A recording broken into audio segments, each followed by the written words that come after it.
Ramogi Juang kamora mora maintiere kawuono tich adek kama in tarik 18 dwe mar abich higa mar 2022. Ageno ni chiwo maber kamora mora maintiere kendo machiegni ahinya e chenro marwa mar okinyi ma kawuono ma en chenro mar Piny. Nyinga Joyce Oduor.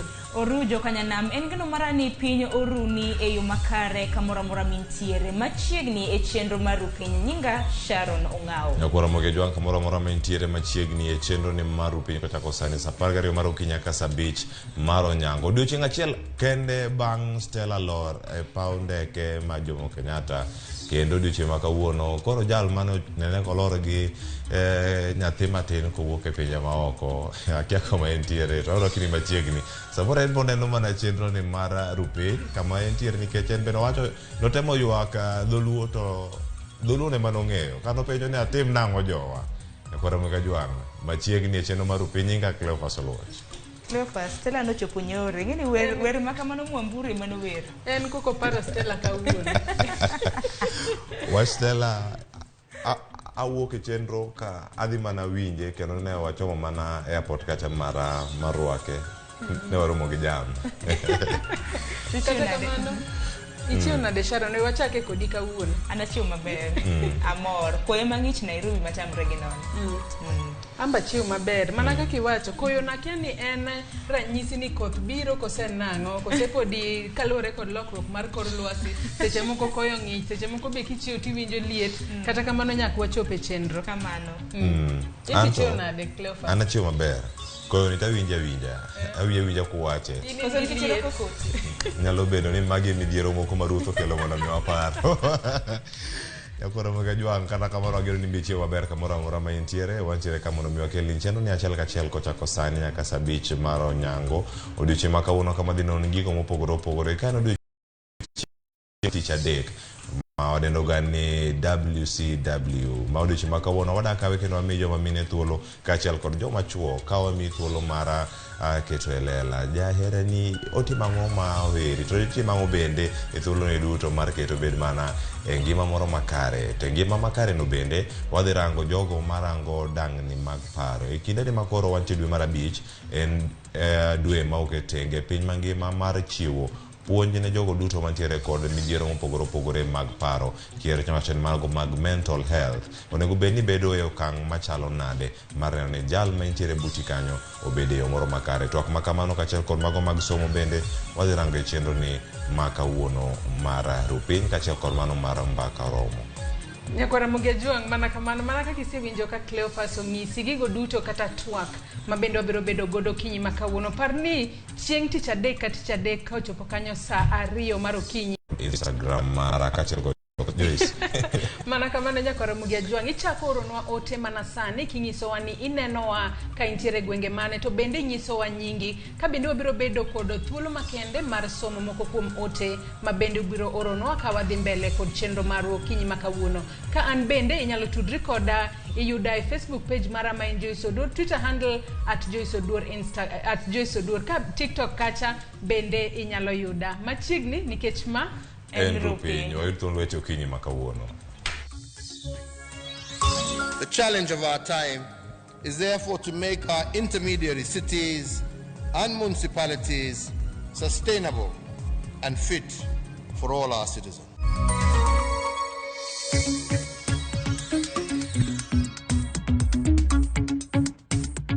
Nchi yetu imo hatarini. Tusipochunga ni akina nani tutachagua, tunaweza poteza nchi yetu.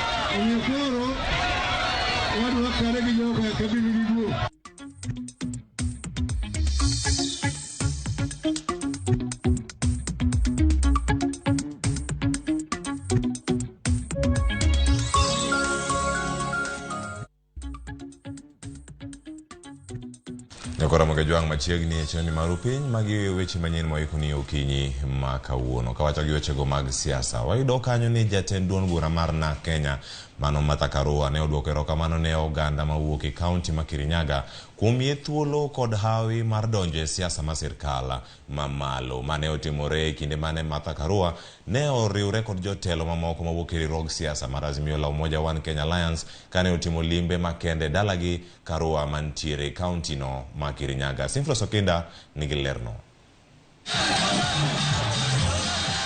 Odiochieng' achiel bang' wale kaka jalup Raila Odinga, Martha Wangare Karua ne odonjo e dalagi kod ogudu manyien ka koro norwake gi mor kod ilo kod oganda mawuok e kaunti ma Kirinyaga. En chenro mar mor manochakore e junction ma Makutano ka koro mire mar oganda ne luwo nyamburko madongo mabende ne bayo e gwenge mantiere kaunti no kamoting'o Kagumo, Kerugoya, Kimunye, Baricho, Kagio kachiel koda Kibingoti.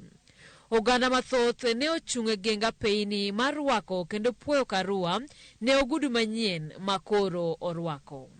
Karua ne chung' kuonde mopogore mar loso kendo duoko erokamano ne oganda jo Kirinyaga kuom sire e dwaro komno ka koro ne gigwedhe magiyie mondo we laro komb gavana ma Kirinyaga kendo odonj e siasa mag sirikal mamalo. Kazi yangu ni kuja kupanda, kunyunyuza maji, kupalilia. Nitakuja kila siku mpaka siku ya mwisho. Walio wengi tuwe pande moja, na hiyo pande ni moja, ni pande ya Azimio ambayo kinara wake ni Raila Amolo Odinga akisaidiwa na Martha Wangare Karua. Karua ne oten kod jotelo mamoko kamoting'o jatend migawo mar pur Peter Munya, jagoro maduong' mar duond bura mar Jubilee Jeremiah Kioni, mabende en jaod bura ma Ndaragwa. Jaod bura ma Kieni Mano Kanini Kega e kind jotelo mamoko mabende ne oriwore kod Karua mar goyo debe ne Raila Odinga. Na tuelewe ya kwamba nchi yetu imo hatarini. Tusipochunga ni akina nani tutachagua, tunaweza poteza nchi yetu. Lakini bahati tuko na tikiti ambayo inaweza aminika, na hiyo tikiti ni ya Azimio. Wale wafisadi tunajua pahali yao. Kwa hivyo tunashukuru mmetokea kwa wingi, na tutakuja tena, na muhakikisha kwamba mkienda nyumbani mmetutafutia kura. Tunamshukuru baba kwa kutupea hii mwana wa nguvu. Ninajua amefanya reforms na kupigania haki za binadamu na reforms za Kenya, na tunajua kiingia atatusaidia kusafisha ile uchafu inaletwa na wale wengine. Wangapi wanasema tumekataa ufisadi? Siasa mag masawa mar piny Kenya bende ne onyiedhore e safarno ka jotelogo dwaro mondo giriwre kendo giket dongruok mar gwengego mbele. Leo tunataka tuambie wale kwamba sisi watu wa mlima tumejipanga, na tumesema mara hii ni mama, mara hii ni nani? Wacha tuone kwa mkono kwamba tumekukaribisha. Martha Karua ako ndani ya hiyo serikali na Peter Munya ako ndani ya hiyo serikali. Munaona kama mambo ya mlima imeshikiliwa? Munaona iko kweli? Mkumbuke Raila Amolo Odinga ni mtetezi wa haki za Wakenya ambayo hachoki. Rekodi yake ni wazi. Hakuna mtu Kenya hii ako na rekodi ya kupigania haki za Wakenya kushinda Raila Amolo Odinga. Katirao Munya na mama Karua na Raila Amolo Odinga, Kenya yetu lazima iendelee. Kwa hivyo mimi nasema kwamba Wameru wanasapoti Raila Amolo Odinga. Simfros Okinda, Ramogi TV. Ero kamana ya Sinfrosa kenda kumripoti makamano kama chelo bende wecho kuma siasa wadhinya ki county ma Kisumu. Kwa maido kanyo nyogai marazimio la umoja wa Kenya mano Raila Odinga ne otimu limbe ma apoya e kardak mahero i county no ma Kisumu kama ne ochwale dwaro mare kotenore kod ng'wech mar laro kom jatend piny Kenya. Limbe makamano ne otimo bang' yuoro romo maduong' matimore county ma Kisumu mar Afri Cities matimore e bomano. Millicent Adhiambo miyo waler mathoth. Dhano karombgi. Mine wuone kod rowere oromonegi mor. Ne chalo limbe mochiki karamana mapoya. Romo makama otima na bang' seche machuok toka Odinga oseyure romo mar Afri Cities mokelo kanyakla jodito mawuok e pinje Afrika matuoke wi dongruok kod ohala.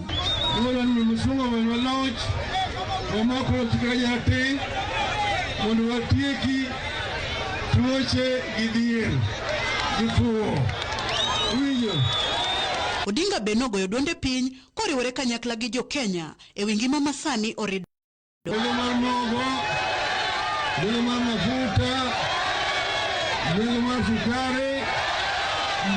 Ologero factoche ma mwandu mawuok e puodho ka donjo kanyo itimo giluongo ni value addition kapok odhi e chiro kod pesa mondo medre kuom jopur ino maber. E kindeno bende Odinga okawo thuolo makende mar pako jalupne Martha Karua kendo singo ni kanyakla gidhi tero piny Kenya e rang'iny mowinjore. Neno ka seketo nyaka manyara twara nyaka twara cha nyaka mutegno ni rani metaro kunene kamano kunene nyaka ma twon ka kama dichuo nyakoro wadu wakare gi joka kabilu dibuo kabilu gawa bende nokawo thuolo Raila nokawo thuolo mar chiwo geno ne oganda komenyo yiero ma tarik 9 dwe mar 8 higani.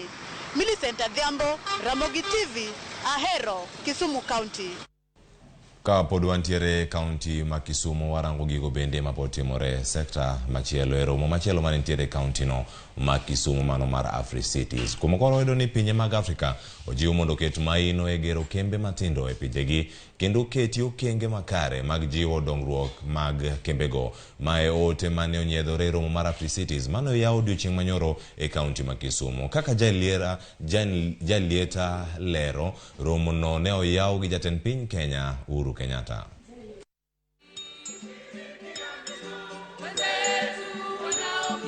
Jotelo mane owuoyo e nyasini nopako piny Kenya kuom siro boma ma Kisumu ma en boma mokwongo matin mar bago nyasi machalo kod mae mathothne itimo mane bombe madito mag pinje Afrika. Scripture said who much is given, much is expected. Indeed, you put your faith in us, but you also gave us a lot of responsibility. And we know much is expected of us. This honor, ladies and gentlemen, is testament that the intermediary cities of Africa are receiving attention, and there is recognition that they play a critical role in achievement of global agenda. Countries like South Africa have not only entrenched devolution, but have also devolved key public functions to other cities. Cape Town houses their parliament. Pretoria is where the executive sits, while Johannesburg is the business center. Jalup jagoro mar United Nations Maimuna Mahmoud Sharif owacho ni thoth bombe onge kod udi moromo ka bende jodake bombe goeko onge gi nyalo mar bedo gi udi gi owuon. There is a deficit of housing and housing finance, with only 15% of urban dwellers in Africa able to afford to purchase their own home. The reality of our continent is reflected in the way we treat our intermediary cities. Treat them well, and we will treat African citizens well. En wachno ma jatend piny Kenya Uhuru Kenyatta owacho ni piny owacho mare osechako bero kokalo e bero kuonde dak mongore e bombe madito ma pachoka. We've also embarked on a slum upgrade program that is spread across our country, notably in our capital city of Nairobi, and the intermediary cities of Mombasa and Kisumu, as well as our younger city, that being the city of Nakuru. Omedo ni bero bombe mag pinje Afrika dwaro nywako lwedo mar neno ni sekta mopogore opogore oyudo konyruok. These diverse actors all share in our objective of strengthening the role of local and regional governments in the development of our continent, as well as accelerating the integration and unity of Africa by creating linkages between nations and cities on our continent. Moluor Raila Odinga bende kawuoyo e nyasi ni kaka jalno motelo ne pinje Afrika moriwre kata African Union e weche dongruok. Owacho ni riwruok mar African Union ng'iyo dongo sekta mopogore mag Afrika. Major infrastructure projects which have been identified under what we call PIDA, Program for Infrastructure Development in Africa. This consists of highways, high-speed railway network, the ICT network, that is fiber optic network, the continent, the open air skies, the continent, and the waterways. This is one lesson we want to take away as Africa, the importance of infrastructure in developing intermediary cities, in growing intermediary cities. Koket mbele wach mar dongo bombe mag pinje Afrika e kelo dongruok, irito wach mogika mabende idhi chiw duoko karomo ni rumo tich abich jumani e okenge ma jotend bombe Afrika owinjore mar kawo mar chopo lekni. Jailieta, Ramogi TV, Kisumu. Erokamana ahinya mano lipot mokelwa kanyo kod Jael Lieta kowuok e kaunti ma Kisumu. Kendo romo makamano mar Afri Cities wadhi bedo ka wakelo ni mana e Ramogi TV kae kaka wechego medo mana dongo kendo medo mana donjonwa e kara ka wechwa mar Ramogi TV. Kama chiro dhi wechego bende mag siasa kumoko wadhi nyaka masawa mar Kenya. Jalup jatend piny Kenya William Ruto kod johera mage mag Kenya Kwanza ne opuoyo welo mar jaod bura ma Mathira mano Rigathi Gachagua e lemo mar bedo jalupne e yiero maduong' mabiro igani. Jotelo mawuok masawa mar Kenya e riwruok mar Kenya Kwanza wacho ni Rigathi en jatelo man gi chia mabiro konyo Ruto yudo ombulu mathoth. Walter Nyambaga miyo waler mar wachno. E kinde mane jodito ma Kenya Kwanza jochung' kod Rigathi Gachagua e iko mar mosenindo James Gachagua ma en owadgi Rigathi e kaunti ma Nyeri, jodito go puoyo okang' mane okaw mar walo Gachagua e lemo mar jalup Ruto kage wacho ni en jachir kendo jatich. Yale yaliyotufanya tukakubaliana sisi wote ni kwamba Rigathi Gachagua atakuwa deputy captain wetu ni mambo mawili muhimu. Jambo la kwanza ni kwa sababu yeye ni mtu wa bidii na vile vile yeye anashughulika na mambo ya Wakenya. As we are focused on economic revival, and that's why the Deputy President designated you. And from now on, we don't want just to hear you talking about the crops in the mountain, talk about the sugar belt, talk about Bixa, talk about everything around the country. Rigathi wacho ni biro tiyo kanyakla kod Ruto mopogre kako ganda moko lieko ni onyalo bedo gele kendo chendo bang' yudo loch. You know, I had some people saying, oh, if William Ruto picks Rigathi Gachagua is very strong. He could have problems like the ones they were having with Uhuru Kenyatta. Such a problem cannot come from a member of this family. Arambe! Kenya Kwanza! E Kenya Kwanza medo yarumbi margi kagi geto yudo mbulu mathoth kakoro wang rango Rigathi.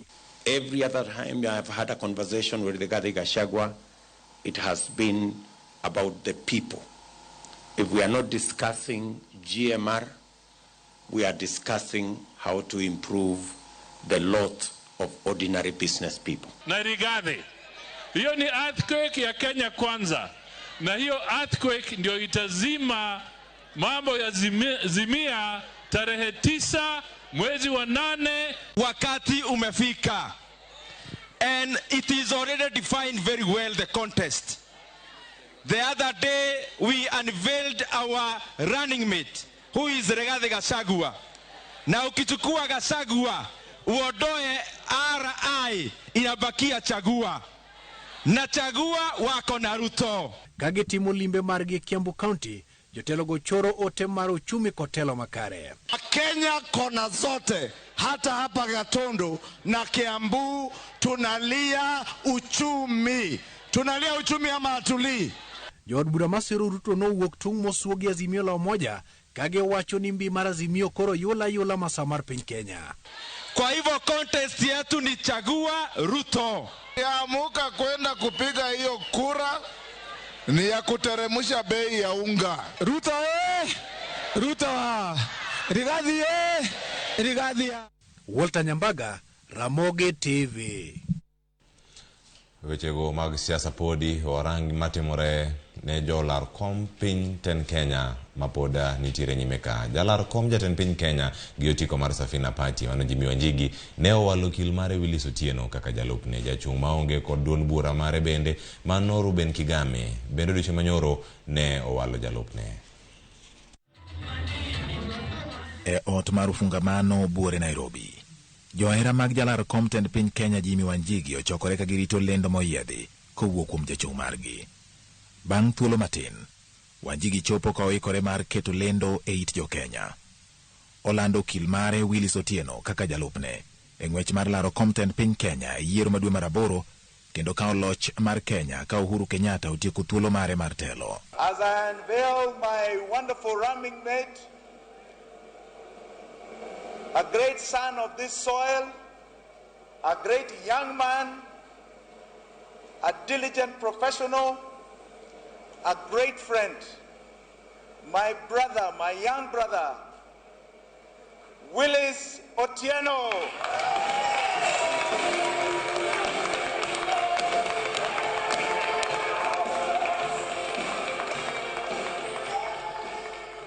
Kochamo nyadhi e wi yiero mare, Wanjigi owacho ni Otieno ochung' ne rowere mathurka ma kuom kinde malach osebedo gi gombo mar chopo lek margi mar bedo jotelo e lemo mamalo mathurka. Today I ask my fellow 99% Kenyans to stand up and be counted, to show them they are not going to arrange us.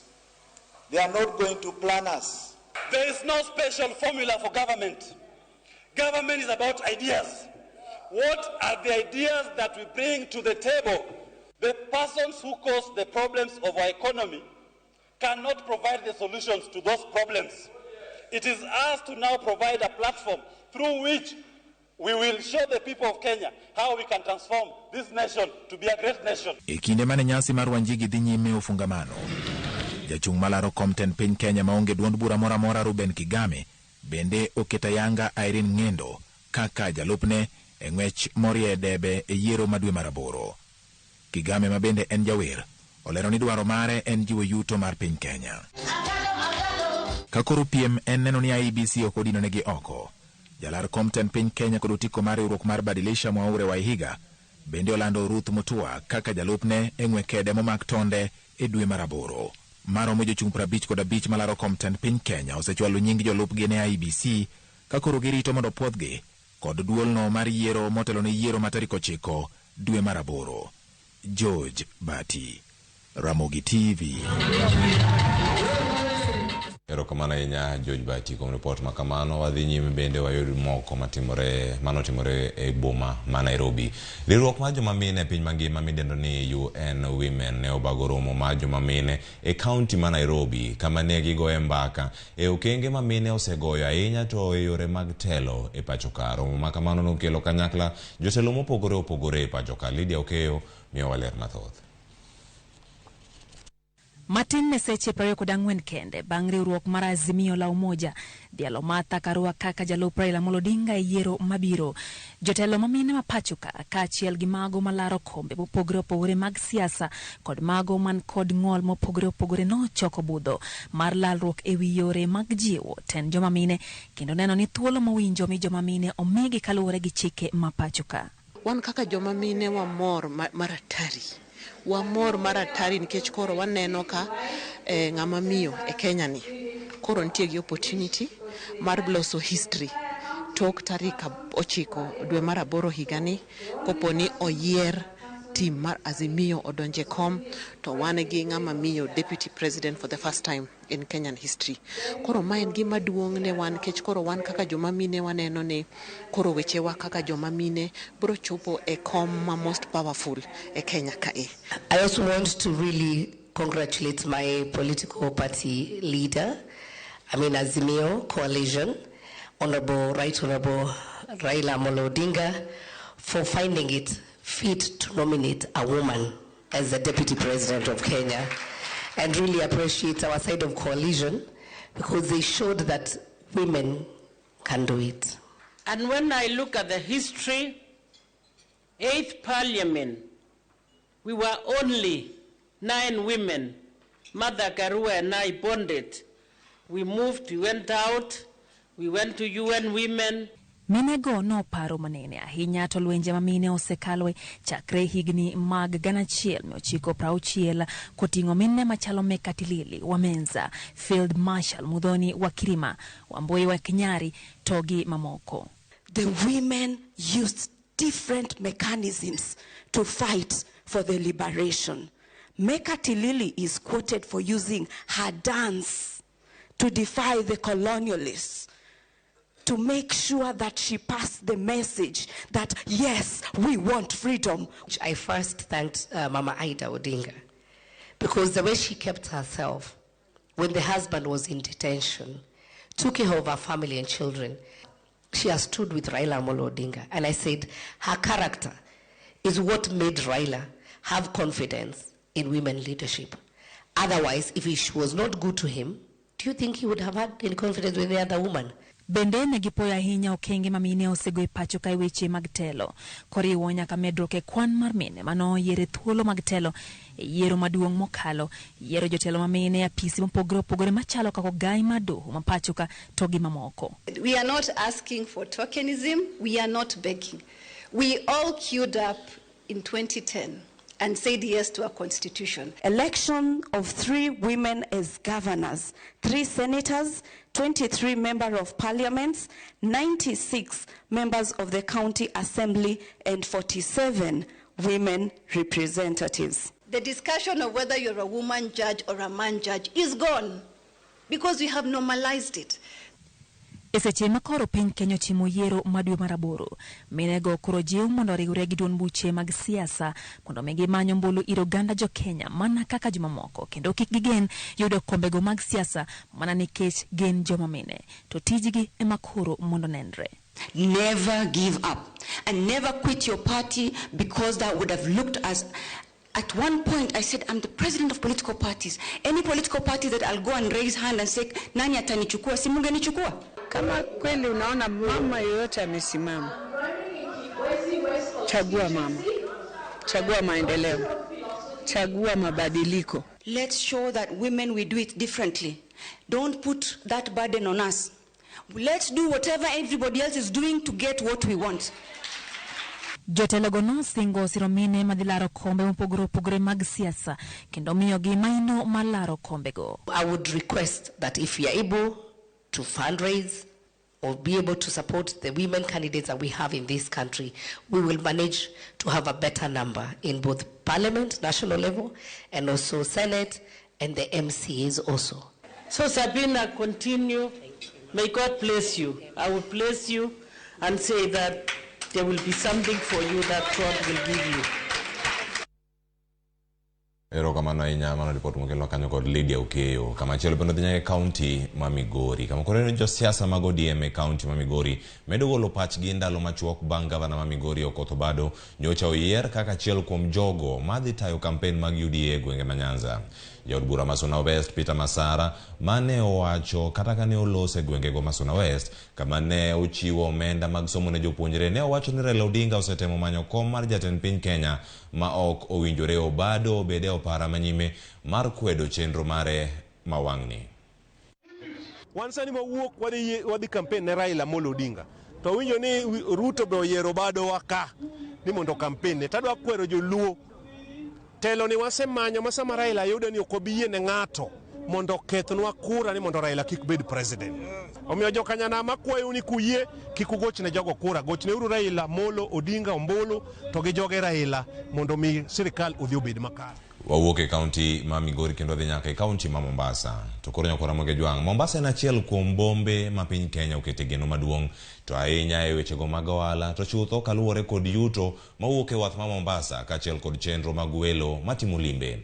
Jotelo mopogore ma olap dhogi ndong' ne kom gavana e kaunti no masani koro wuok oko kendo jiwo oganda kachiwo agenda mopogore opogore mar lombo jodak mondo migi thuolo mar telo negi e yiero mabiro. Jafwambo ma Mombasa Georgia Oko ne oloso gi moko kuom jochung' kom gavana ma yango chenro mag intierego kaachiel kod lokruoge ma gichano timo ka giyudo thuolo mar telo kaka gavana e kaunti no.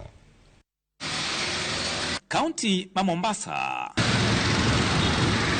kai kwanata malo maduong' mag yuto gin mago mawuok e yore mag ohala.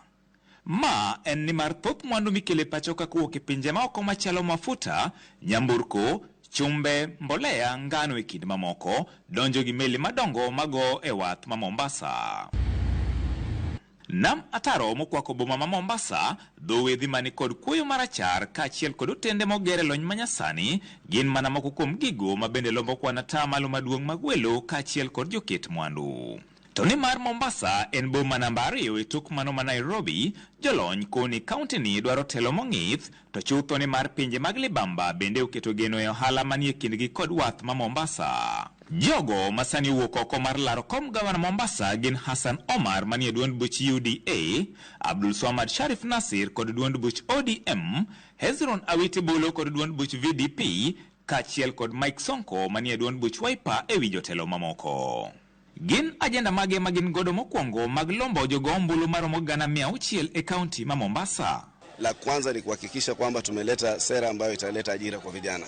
Tunataka kupanua masala yetu, turegeshe bandari, tupanue sekta yetu ya utalii, turegeshe zile sekta nyingine za kiuchumi ambazo tutaweza kuzifadhili ili wale vijana ambao wanajumuika katika masala ya kiuchumi wanaweza kupata ama na kila wazee na kila mtu anaweza kupata ule uwezo wa kuangazia masala yao ya kimaisha na kiuchumi. Tunataka kuhakikisha kwa hisa zetu katika bandari ya Mombasa imeweza kuonekana. Sasa hivi bandari Mombasa haina lolote ambalo kwamba inapata kutoka kwa bandari. Vita vya kwanza kuvipigania ni lazima, kama vile nchi nyingine dunia nzima wako na hisa fulani, kwa nini hii bandari isiweze kuwafaa watu wetu? Hiyo ndio vita vya kwanza tutakavyoweza kuviwekea gea. Kurudisha crime rate chini ni kuongea na wale vijana wabaya, waregesha silaha, tukishirikiana na polisi, tuwapatie empowerment projects, waache kuibia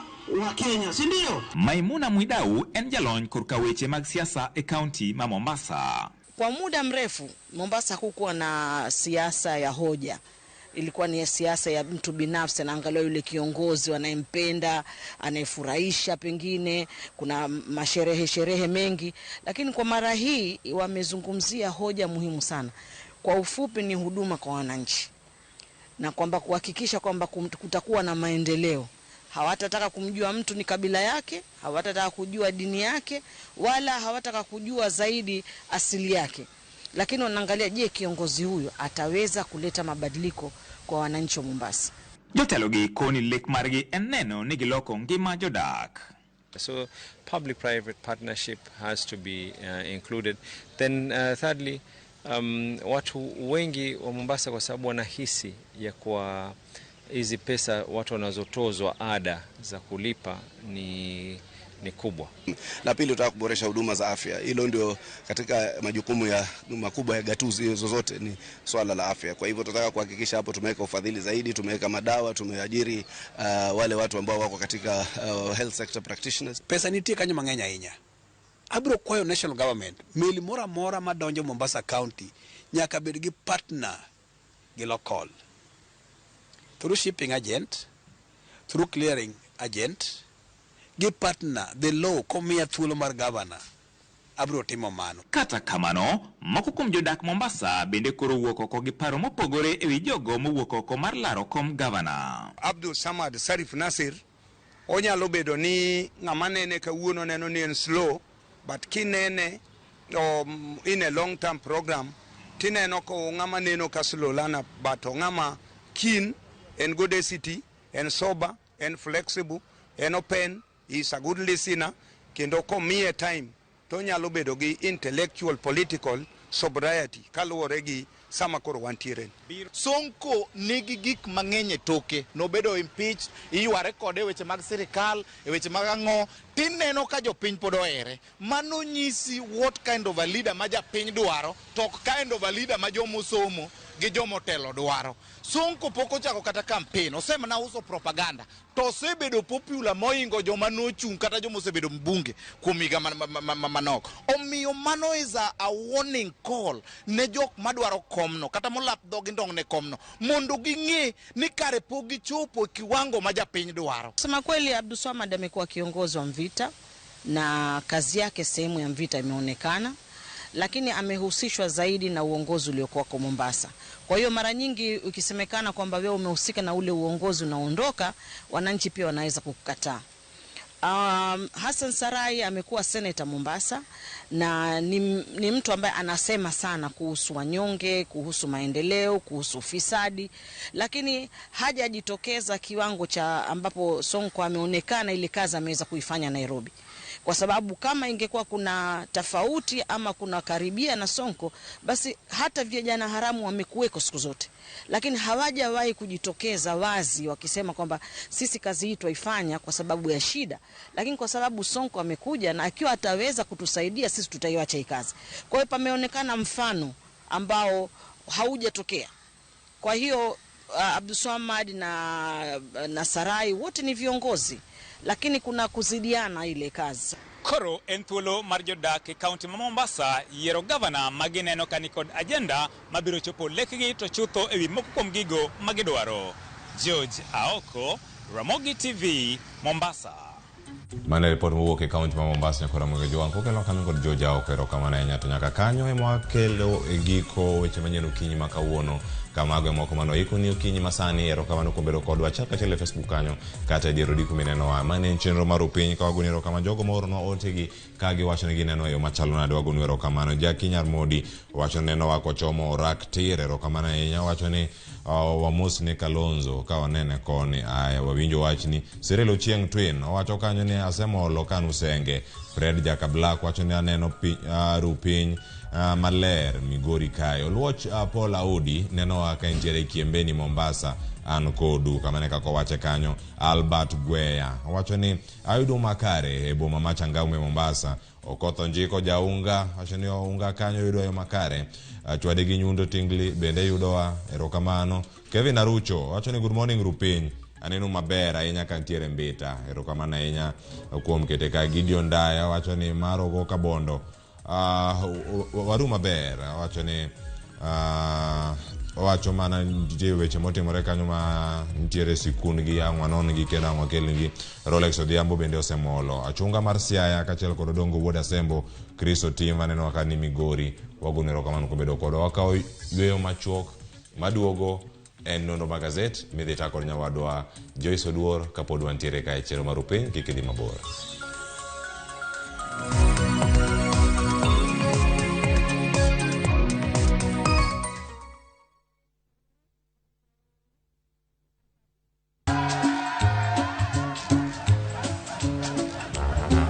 Niaje, unajua juzi nilisikia kuna politician fulani alisema kitu controversial sana, lakini si unajua vile watu saa zingine upenda kuongeza chumvi kwa story. Mimi nilikuwa nataka kujionea mwenyewe nisidanganywe. So ngoja kiasi. Yes, sasa mimi sikungoja kuambiwa. Nilipata the full story hapa kwa simu yangu kupitia app ya Citizen Digital. Hata wewe unaweza pata hii app pia. Unataka nikuoneshe? Hey. Stay informed on all the news and events as they happen across the country, the continent, and the world at large. Download Citizen Digital, Kenya's #1 news app. Introducing a new way to earn cash every time you buy airtime. Simply dial *487*2#. Buy airtime, pay for electricity or water bills for you or someone else, and get paid papo hapo.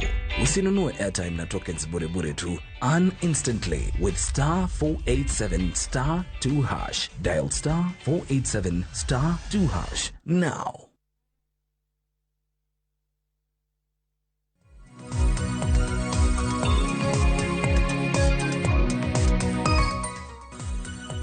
Yaurenya kwa Ramogi Juang kamoro mora mantiere machiegni enondo mar gazet okinyi makawuono nyinga Joyce Odur. Kaka pile wantiere kod gazet ariyo, mano mar Daily Nation kachiel kod The Standard mwadwa lidho okinyi makawuono. To kan kenda mar mondo mi walidh gazet ariyogi antiere kae kod jafwambo wadwa mano Cleophas Oluocha mabende osekelo ni weche manyien okinyi makawuono. Cleophas, akena ariwa kikendo ni chio na deko si isechio sani koro wadhi adhi mbele. Kama chomo ni koro wachomo kwa mawaru. Waseru eru piny kae. To machiegni. Waseru makare. Kaka pile wantiere kod gazet mar The Standard kod Daily Nation. Akang'iyo thuon wach mabende gazet ariyogi omiyo pek okinyi makawuono wanyalo wacho ni gin mana weche gi mag siasa. Ka achako gi gazet mar The Standard, wanno ka nitiere twak mabende ilieko ni Kalonzo nobedo godo Otieno akapok ne owal Martha Karua kaka jalup Raila Odinga. To kata kamano The Standard wacho ni twak makamago ok nonyago olemo mora mora. Mar Daily Nation tineno nade Cleophas? Mar Daily Nation kae wacho ni koro kae wacho ni kwan migoyo e county mopogore opogore dhi bedo nade kae rango masawa mar Kenya ma sani oting'o kwan mathoth mag jogo ombulu kako okete kanye gazeno mar Daily Nation ondike kanye ni how the game has changed. Mano kaluwore gi jogo ma oseyier iwacho ni jolar kom ten piny Joyce oseyiero jolupgi nyaka sani nitie jogo gite giwuok masawa mar Kenya kendo wacho ni gite giwuok west Mount Kenya West koro gionge kwa Mathara nithi gi Meru nitie kocha gintiere gwenge manyeri kachako mano ma Kirinyaga. Iwacho ni koro kwan makamagi dhi lokore nade nitie gima iketo kanyo ka irango yiero mokalo mano ma higa 2017 kwan mane Raila Amolo Odinga oyudo ka intiere kod Kalonzo gi kwan mar ombulu mane Uhuru Kenyatta oyudo ka intiere kod jalupne William Ruto. Masani wanyalo wacho ni tugo Daily Nation ndike mabe ni tugo sani olokore. Kata kamano Cleophas ka wachako mana mapiyo piyo kod gazet mar The Standard okinyi makawuono. Gazet mar The Standard mana kaka wasewacho thuon wach mabende gimiyo peken kaka twak mabende Kalonzo nobedo godo ok nonyago olemo. Wach makamano mi peke itoboke mar 6 akawadhi itoboke mar 6 kod 7 mano mar gazet ni mar The Standard. Kasani koro kasani nyaka sani wanyalo ng'eyo ni jatend Wiper mano Kalonzo Musyoka owuok e riwruogno mar Azimio la Umoja One Kenya Alliance kendo koro owuok oko mar mondo mi ochung' kar kende ka en bende olap dhoge ndong' ne komno mar atend piny Kenya. Nyaka sani odiochienga manyoro kane watimo nonro mar gazet kachiel kod twak mokwongo ni sani koro Kalonzo Musyoka ochomo kanye jalony mane wantiere go kanyo Duncan Okach gimane omiyo pek kendo nowacho ni kik walose kata wuok mare Azimio ni ok nyalre kata chung' mare kaka jatend piny Kenya IBC ok nyala puodhe kendo wacho ni koro indi chung'. Wach makamae koro osekelo luoro ne jotelo mawuok e gwenge go maga Ukambani mano moting'o gavana Charity Ngilu gavana masani bende osetieko bende Mama Kweni mano Kivuta Kibwana kachiel kod mano bende Mama Chapos. To wach maduong' mantiere lemo mane omi Kalonzo e riwruok mar Azimio la Umoja One Kenya mane olandi kod ogai mar ODM mabende na jatelo madhi ting'o bandera mara Azimio la Umoja One Kenya Alliance mar Raila Odinga kano wacho kanyo ni koro Kalonzo Musyoka dhi bedo jatelo mochung' ne migepe duto ka chief minister position mane omigi wacho ni magi te kadiponi owuok Ukambani gidhi udang'o iwacho ni gimomigi kanyo oting'o nyaka atamalo 20 mano ko wach ni migepe mopogore opogore mawuok mane gwenge ma Ukambani kinde mabende magitimore Ukambani osingne gi gik mathoth ahinya mana ka Charity Ngilu odiochieng' manyoro bende oloso wacho ni Kalonzo Musyoka wuok e riwruogno mar Azimio la Umoja ka koro dhi chung' kar kende nyalo bedo ni nyiso ni oonge kod dwaro mar bero gwenge mag Ukambani. Olieko ni mano nyiso ni Kalonzo Musyoka ok dwa ni Ukambani odongre akalure ni Azimio ne omiyo gwengego mag Ukambani gik mathoth mana kaka isechako wacho kanyo moko kuom singo mabende Azimio la Umoja nosingo ne Ukambani kaponi Kalonzo okoko yiere kaka jalup Raila to oyie mar mondo mi opong' lemono mar chief minister ma Ukambani kacha no yie ni biro mi gwengego mag Ukambani atamalo 70 mano mar cabinet ka bende osingne gi gik mopogore opogore ka bende osingne gi gik mopogore opogore monywando nyaka gero Piny kata loso ndeche mantiere gwengego mag Ukambani mamoko bende ma omipe kwa mabe jogo mawuok e gwenge mag Ukambani gisebedo kod ywak mathoth kotenore kod wechego mag pi koro sani nitiere dundu mar pi madhi wuok mano e Masinga Dam madhi bedo kanyo ka chwalo pi e gwengego mayata kaachiel kod Masinga kod mano mamwala wach maka mano ma jotelo ma wuok e gwenge ma Ukambani nyalo wacho ni ka diponi Kalonzo Musyoka owuok oko mar Azimio magi gik moko manyalo bedo ni dhi bayogi kendo gidhi yudo to bian aparo ni korka pacha kaluore ni Kalonzo Musyoka bende odiochieng' no aneno ka chieng'no mabende jo Azimio la Umoja ne wachayanga jalupgi Kalonzo Musyoka bende no dhi tenge bende no walo jalupne mano Andrew Asunkuli mabende biro bedo jalupne ng'wech mar laro Compton piny Kenya mago weche ma kaponono ni odhi nyaka debe kuom adiera to Ukambani nyalo koso yudo ber mathoth mano moriwo nyaka gero chiro kata chirni mabende no singnegi ni biro gero chiro 4 mayudore Machakos Town, Matu, Tala kaachiel kod Athi River.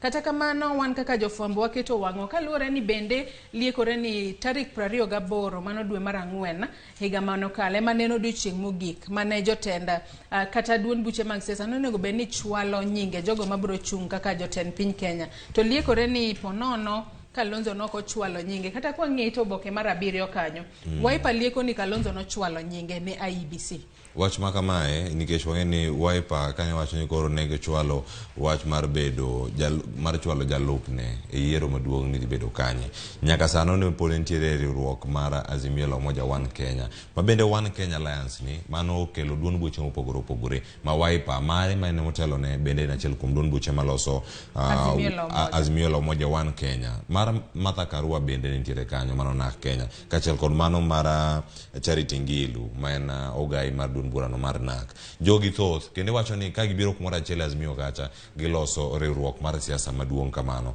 to wach machielo tarik 28 ni mano ne odiochieng' mogik ne oduogo chwale mano nyalo bedo ni samoro en bende nokochopo kata jotelo mag Wiper ne okochopo e romo mano tim kod duol mar IEBC mane giyiere ni koro omedgi odiochienge mano rumo chieng' Tich Abich to nyaka sani Wiper kaluore kod tenda Wiper sani lieko ni negikawo nying Kalonzo Musyoka magichwalo ne duola amatayo weche magiyiero kod kiewe pacho ka IEBC kakoro wanyalo wacho ni mano nyalo bedo ni nen kadi mane gitugo godo kagiwacho ni kaponono ni Raila ok noyiero Kalonzo Musyoka kaka jalupne to koro Kalonzo nyalo wuok oko to chung' kar kende kaka jatend piny Kenya kata e ng'wech mar laro Compton piny Kenya mane momiyo kata sani mane owalo jalupne ka giwacho ni Kalonzo bende nosechwalo nyinge ne IEBC mano kapok deadline mano mar tarik 28 dwe mar 4 nochopo gino masani nyalo miye thuolo mar laro Compton piny Kenya kaka jachung' kar kenda kata independent candidate kata kamano weche makamago mabende koro duond burano mar Wiper lieko duol matayo weche mag yiero kaachiel kod kiewe pacho kae poko yanga diera mar wachno kaponi Kalonzo bende nochwalo nyinge mar chung' kar kende kaka jatend piny Kenya kata oyo wach makamano koro jolonyo weche mag chike kendo achiel kuom jogo mane ondiko pen chike mapacho kae mano kako ndike gazeti mara 7 mano Bobby Mkangi wacho ni gin achiel kuom jogo mane ondiko katiba ma sani watiyogo mano pen chike matayo wa e piny Kenya wacho kanyo ni ponono ni duond bura mar Wiper Joyce ne ochwalo nyinga Kalonzo Musyoka omiyo jogi ni kod chir kendo gintiere kod teko kagi wacho ni wachomo yiero ni kendo Kalonzo dhie debe wanyalo wacho ni nyaka sani Cleophas ni Kalonzo sebedo ng'ano mochunga kara nikech ok wanyal ng'eyo kuma intiere koni giwacho kaka Wiper ni ne gisechwalo nying Kalonzo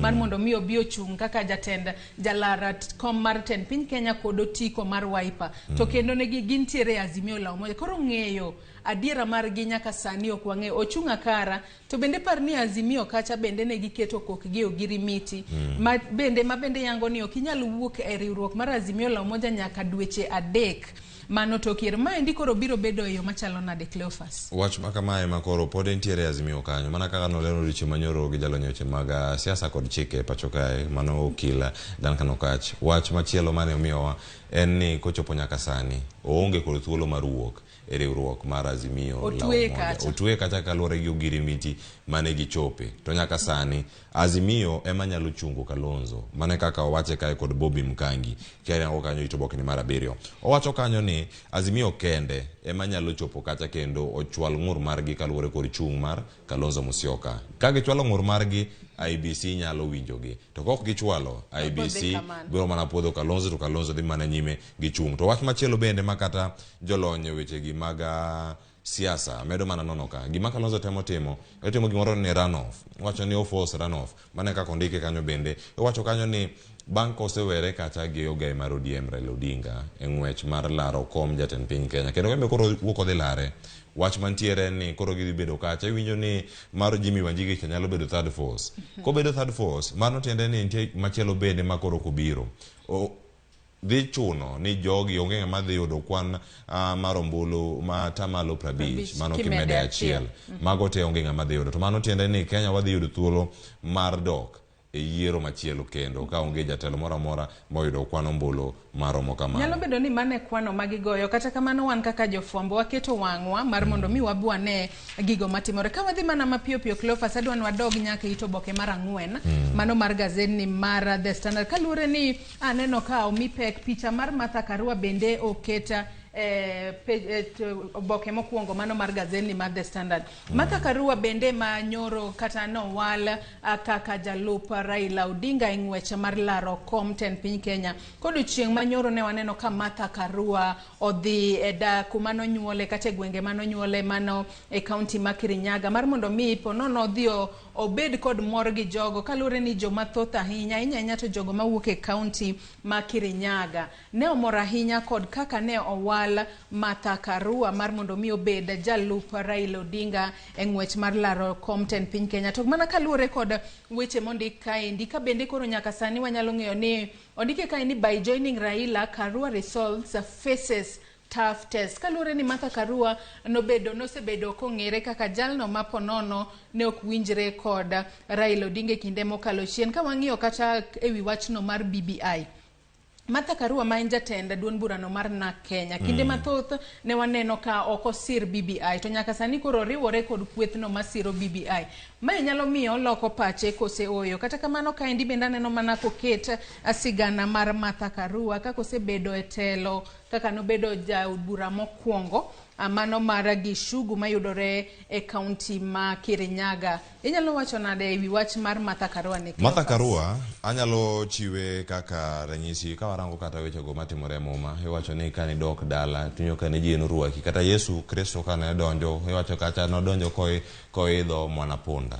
To be kidwaro ni ing'e ni ji oruaki maber tikwongi dhi idok dala kuma ne dala nikech iwacho kata ni prophet kata makoro kata jal matimo tich moro maber dala ok ruaki. Tawanyo en ranyisi moro maber nikech kata odiochieng' manyoro Raila Odinga be nodok mane gwenge ma Kisumu. Otimo limbe mapoya nono e kaunti ma Kisumu e gwenge maero kama nochungo twak gi jopiny. Kerango Martha Karua odiochieng' achiel kende bang' yiero mare kaka jalup Raila Odinga nodok nyaka Kirinyaga. Gima duong' ka en ni gigi te kata temo raone gin siasa mamalo mag sirkal mamalo. Gigi te poduogo to dok nyaka piny kuma wahae. Ni joka bende oyie gi telo ma wageno ni wadhi chwalo ne ogandawa. Mano ka jogo oseyie kodi jogi manyaka puodhi nikech ok diwuogi kidhi laro kom ma oko to dala ukae jogi pok oyie kodi. Wach mantiere kendo nyaka mbui mano kata koro kwa wuoke oko mar gazet mar The Standard itoboke ni mara 4 gigo motimore mbui nitie jotelo mopogore mano wacho ni gigo matimore Kirinyaga mago ni side shows gin gik moko ma giseng'iyo ka gineno ganena kaka timore kaka jotelo mathoth nyalo bedo ka duogo dala to gimbe gikono mana jogo agenda maginogo ajenda makama ka jogo yiego bomiyo gi ombulu. Governor masani mano Waiguru ma Kirinyaga bende no dhi mbui kata to wacho ni gigi duto matimore wacho ni kata yiero Martha Karua kaka jalup Raila Odinga pod ok tame yudo kom mar gavana e kaunti no ma Kirinyaga. Kata kamano nyaka sani en kata kong'iyo kom no mar gavana mar e kaunti ma Kirinyaga to waduto wang'eyo ni Ruto kaachiel kod Raila giduto ne gitemo gido masawa mar piny Kenya. Mane momiyo Ruto bende nokawo okang' makende mar yiero Rigathi Gachagua mar mondo mi obed jalupne, kendo Raila tok neno ka Ruto owalo ng'ato kuwuok masawa mar piny Kenya to en bende koro wawacho ni kara masawa mar piny Kenya kae manyaka wagid.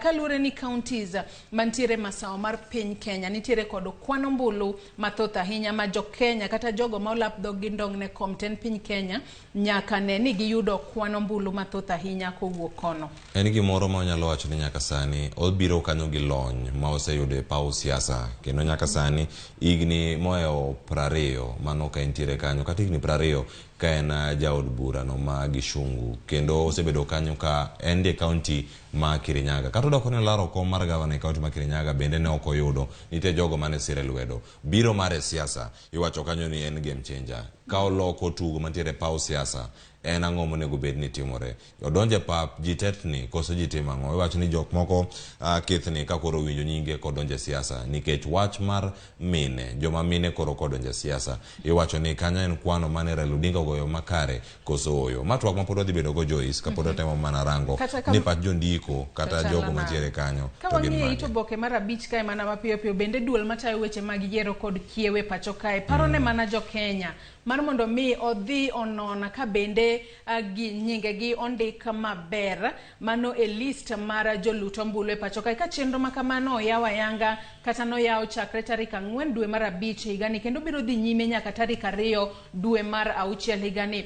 Kapo ni pok ichopo mar mondo mi iyangi kata inon kapo nono ndik nyingi maber e list mar IEBC kaka japiny ne ni chopo mar mondo mi iyang nyingi e yo makare kaluwore ni en ratiro mar jo Kenya duto mar luto mbulu. Cleophas ka wadok chien ito boke mar 3 mano mar gazeti mar The Standard. Wach moro ka endi bende ang'eyo ni jo Kenya mathoth osebedo ka wache yor mbul kaluwore ni nitiere kweth mar jower ma pacho kae miluongo ni Sauti Sol. Sani koro gibuogo mar donjo ne riwruogno mar Azimio la Umoja kuom tiyo kod wer margi kata beats mag wer margi mane gigolo, wer ma bende giwacho ni huma mare no idho malahinye pacho kae kinde mane giyango Martha Karua kaka jalupne. Koro nyaka sani koro gibuogo mar donjo ne Azimio la Umoja ka jogo mantiere kweth no mar Sauti Sol oting'o Bien Aim, Apolika Potieno, Wilson Austin kaachiel kod Delvin Savara. Mage gino jende 4 maloso kwethno mar wer mar Sauti Sol. Ka bende nyaka sani weche mopogore onyalo bedo ni en ywaruok ma bende sani koro nitiere kindgi.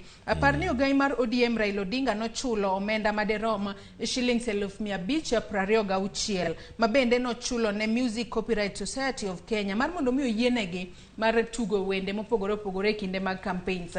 Kata kamano weche makamago koro nitiere gwenyruok e paro matin. Nitiere riwruoge mopogore opogore marango kaka jogo duto mantiere e paw siasa tiyo kod thumbe. Wacho ni wantie mago mag copyright. Wantie kanyo gi Kikobo mano Kenya Copyright Board. Koro wacho ni kata riwruok mar Azimio la Umoja noko Azimio Coalition noko yudo thuolo kowuok kuom jogo duto mago jo Sauti Sol bana kaka iluongo gi kanyo ne ok giyo mano wer miluongo ni extravaganza kane gitiyo kode kane gilando wel kata yiero mara Martha Karua kaka jalup Raila Odinga.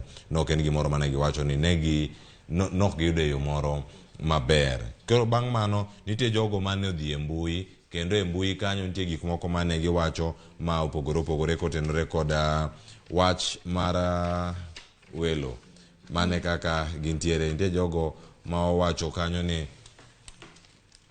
egigote en Azimio la Umoja Coalition nyaka sani jogo manogolo werno ok gimor kendo nyaka joma nie mbui koro wacho ni nyaka gichope do wacho ni legal avenues ma koro gidhi manyo mondo giduoka giyud ratiro margi nikech ok nyalo tiyo gi thum ng'ato ka ng'ato pok omi ratiro. To kata kumoro bende Joyce kapok odhi kama chielo jogi wacho ni wa play Kenyan music. To Kenyan music koro kotuka to jo copyright bende wuoko konu utugo wendwa ka kokwa miyo kari thuolo no nego bende miwa mane simu koro ka wadhi nyime kasa ka wadhi mbele Cleophas ito boke mar aboro kae bende koro sani otema ler sigana mar owete adek ma iluongo ni owete adek miluongo ni Sunkuli masani koro gisebedo kod hera ka achiel kod hera kod sigu moro sebede kindgi kalure ni kato odiochieng' ane waneno ka Kalonzo Musyoka no yiero achiel kuom gi mano Andrew Sunkuli mar mondo mi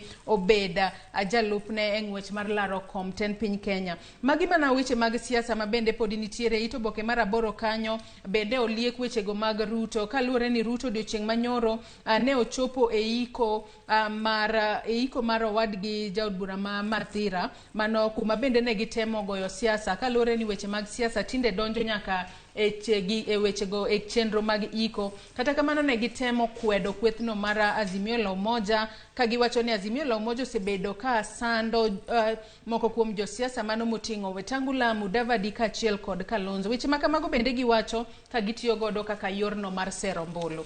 Gigi te matimore wacho ni hera ka achiel kod sigu mosebedo gin jogi mosebedo koda lony mopogore opogore mago wete adek mano moting'o Julius Sunkuli, Charles Sunkuli ka achiel koda mano yier kod Andrew Sunkuli jogi te gin tiere gi lony kendo kirango gi gin jok mosebedo etelo e sectors mopogore opogore e piny Kenya mano bende kirango ni Charles Sunkuli osebedo nyaka jagoro mongirore achiel kuom migepe mantiere Thurka ka achiel koda owadgi ma Julius bende ma bende en okil kendo mano bende osebedo ka okonyo nyaka jodak mantiere kuonde mopogore opogore kan donje siasa higa mawacho ni kata higa mar 1992 kam owadgi masani bende en jal mantiere e sekta mar somo kaachiel kod mano bende paw siasa mago duto nitiere kanyo to warango siasa bende mane gore masawa mar Kenya ta aneno ka saa marwa mano miwa chiegni wadwani wamule matin bende gigo matimore e gazet mar Daily Nation kaka wasewacho punwach ma bende omi peke gazet mar Daily Nation en kaka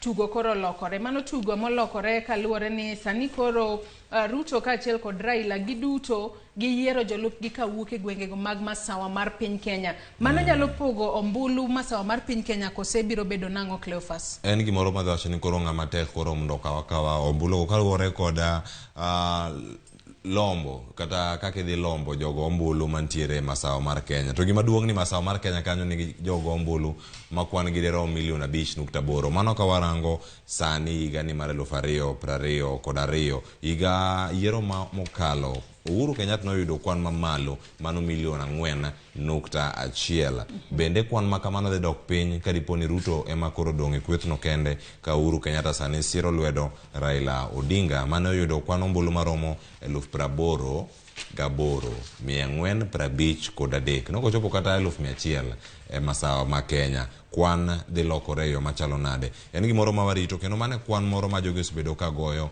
ka girango kaka gisero jogi mawuok e pinje kata mawuok e counties ma opogore imbo mar Kenya Joyce ka idhi nyime imbo mar Kenya nigi kwan ombulu sani maromo 2.7 1.1 nogoyo ombulu ne Raila Odinga yiero mokalo ka 242 ne ogoyo ombulu ne Uhuru Kenyatta kachiel kod Ruto Ukambani bende nitiere kanyo masani irango ni wuok oko mar Kalonzo Musyoka dhi kelo ng'ukni machalo nade ogai mar ODM Raila Odinga thuolo mokalo noyudo kwan ombulu machiegni gi 100 milion 1 e yiero to kata ka waweyo weche makama ka wang'iye ito boke mar 9 wang'iya ne siasa matimore e kaunti ma Mombasa siasa matimore e kaunti ma Mombasa nyaka sani wang'eyo ni duond burano mar Wiper sani koro ochungo Mike Sonko ne en gavana machon e kaunti ma Nairobi sani koro Wiper ochunge mar mondo mi olara kom gavana e kaunti ma Mombasa kod otiko margi to ODM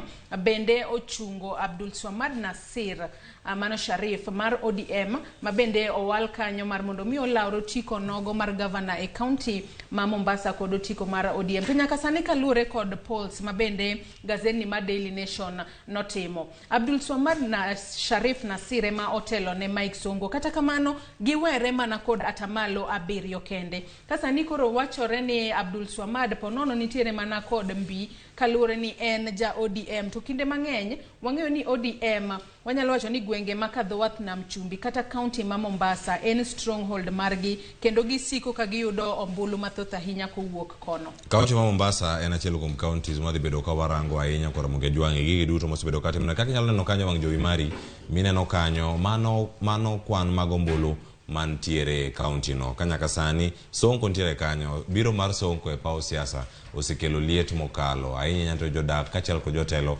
mantiere county ma Mombasa giwacho moko kuomgi koro lieko ni ok degi kaw reject mano muki county ma Nairobi ka Mishi Mboko kanyalo mana wacho gidhoge kaka ne owache no wacho ni Mombasa ok en dumping site akiani weche mag siasa gi dhi bedo nade ka ochomo yiero maduong' mabiro mana ka watieko ito boke mar 12 kae weche mamoko bende wasewacho mano mar Kalonzo yiero Andrew Sankuli mar mondo miyo beda jalup ne ng'wech laro Compton piny Kenya to malo kanyo aneno ka sani koro Ruto ondiko ne duol matayo weche mag yiero kaachiel kod kiewe pacho kae ka sani koro dwaro ni jatend migawo mar ICT mano Joe Musheru mar mondo mi ogwetao kalure ni olieko ni Joe Musheru odonjore e campaign mag Azimio la Umoja mago gik mapono oneno ni wanyalo wacho ni buoge kata oneno ni weche makamago nyalo kelo chochni e yiero maduong' mahigani. Joe Musheru emochung' ne weche gi mag lony manyasani ma piny Kenya kene jatend migawo macho ni mag ICT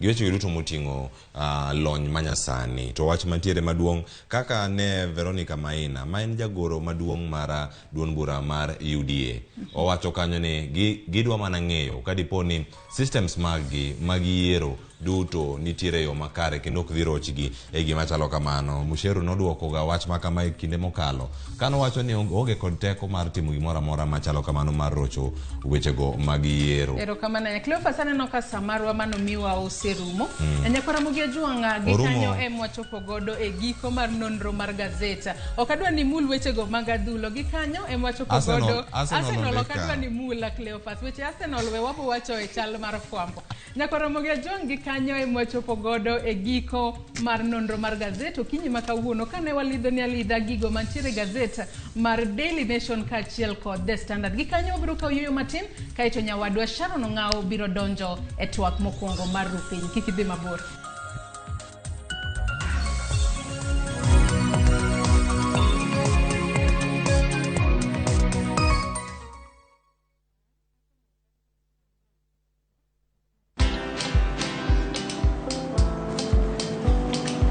Niaje?